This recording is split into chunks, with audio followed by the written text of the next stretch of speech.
เฮินสู่น้องนางนานจองสู่เดพร้อมหักตอนเอาคนผ่านวันเดินจึงใจมีเนื้อลาบสิ่งเหมือนอยู่ที่นางตึกอย่างไปบุจะดีจีจิตแกนเลอเมื่อนางยานกว่าที่ไกลสามีเป็นคนผ่านสู่น้องนางอันเขาหายันใจเมื่อกายไกลยันกันเนื้อฟ้าแลเหมือนน้ำและไฟโทกันกามอ่อนสองเฮาพี่ให้นอน้ำยาอันเธอกันนั้นหักเย้าเลยยาผ่านเจอสามึงโกหา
ยเป็นกว่านั้นกำนึงมากกว่านางตกน้ำตาใจอยู่ป่าอยู่กูนางแปดแลงเมื่อเศร้าห่มไม่ปล่อยแปดใจยาวฉันสาวอันนายุดหังดีก่อปีนมาถูกเจอใจเกี่ยมลบของฟองอันสู่ยุ่มแน่อำเสนาใจกบไล่แห่งสู่กว่าจอมก่อมา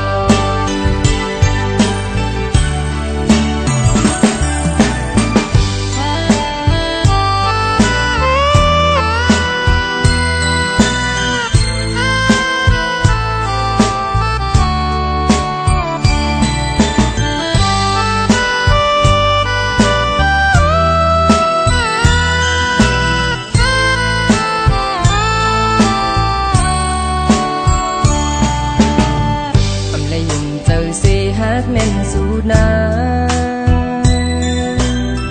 ำกำลินมากกว่านางขึ้นจังกว่า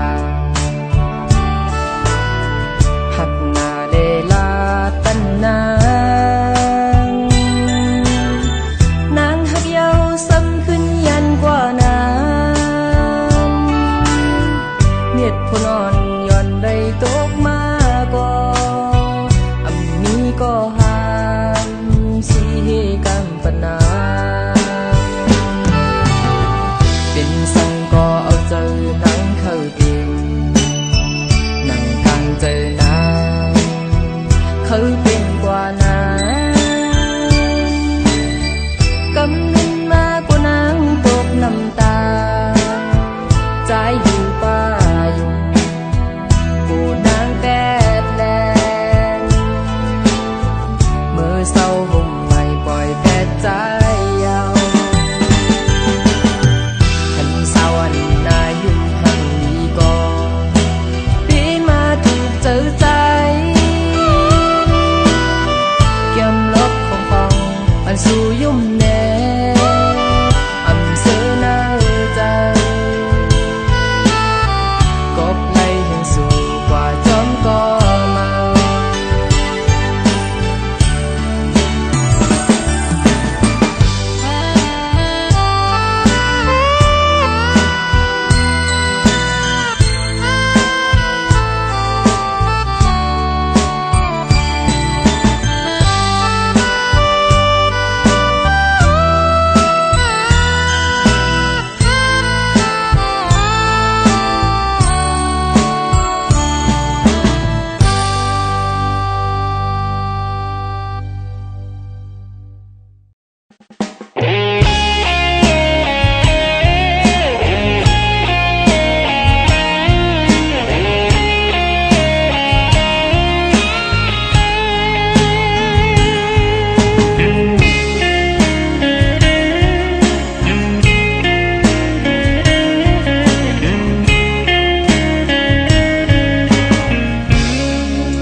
สู่หักเพออยู่ที่นั้น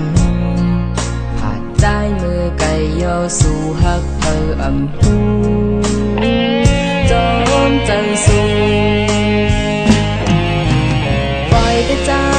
ได้ตกเม็นน้ำตาอยู่อำคังสุตีฮิตไลเนอพี่น้อง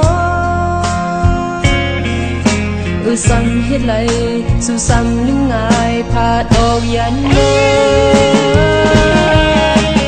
ลิ้นใจแค่สิลาน้องเอ้ยก็จำเกินก่อนน้องลา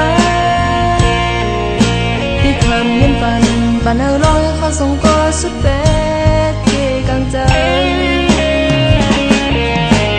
ถึงวันถึงอันเฮาหากัน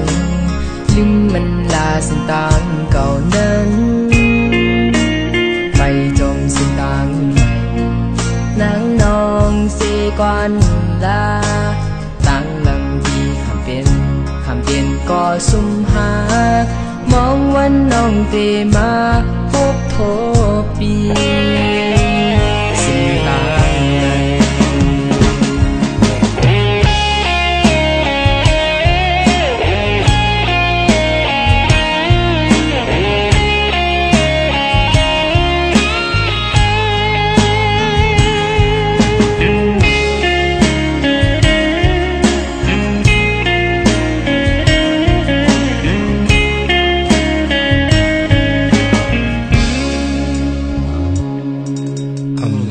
ว่าสู่ฮักเธออยู่ที่นั้นผ่านใจมือไก่ยอสู่ฮักเธออำหู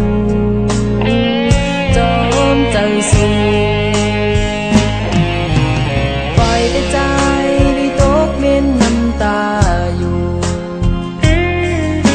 อำทางสุตีฮิตไลเนอพี่น้องซ้ำเฮ็ดไรสู่ซ้ำยิ้มง่ายพาดออกยันเมื่ลิ้มใจเธอสิลาน้องเอ้ยก็จำเกินก่อนน้องหาที่คำเงินปันเอาร้องให้เขาส่งก็สุดเป็ดที่กลางใจถึงวันถึงอันเฮาหากันลิ้มมันลาสิ่งต่างเก่านั้นไปจมสิ่งต่างใหม่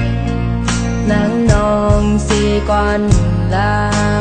ตั้งหลังปีคำเป็นก็สุ่มหามองวันน้องเตมาพบโทปี